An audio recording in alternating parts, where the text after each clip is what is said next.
Ja 3 minutit lisaaega. Aitäh. No nüüd eelnõu on sotsialistlik eelnõu, mida tuli meile tooma siia siis Reformierakond ja põhivaidlus on neil sotsidega selle üle, kas sotsialismi teha ettevõtetele või sotsialismi teha kõigile. See Reformierakond, kes on nutikad poliittehnoloogid, on nuputanud välja, et sotsialismi teha ettevõtetele, sealt tuleb raha endale ka tagasi ja on vähem inimesi, kellega tegeleda.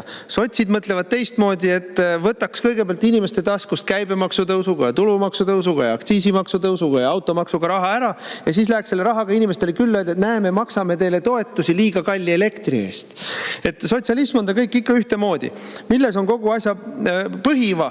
Et see seaduseelnõu, millega meil siin tegelikult siis, mis koosneb valedest ja korruptsioonist, tullakse tegema nägu, nagu toetatakse Eestis ettevõtlust, ei tee midagi taolist. See on lihtsalt läbikukkunud kohutavalt halva majandus- ja maksu- ja energiapoliitika tagajärje tati ja traadiga lappimine.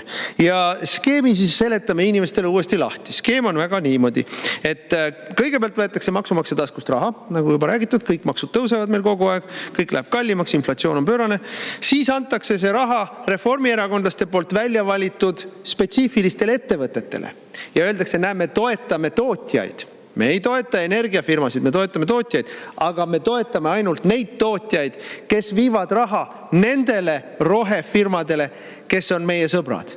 Tehke leping nendega, siis me anname teile raha ja siis teie saate selle raha edasi anda tuuliku ja päikesemeestele.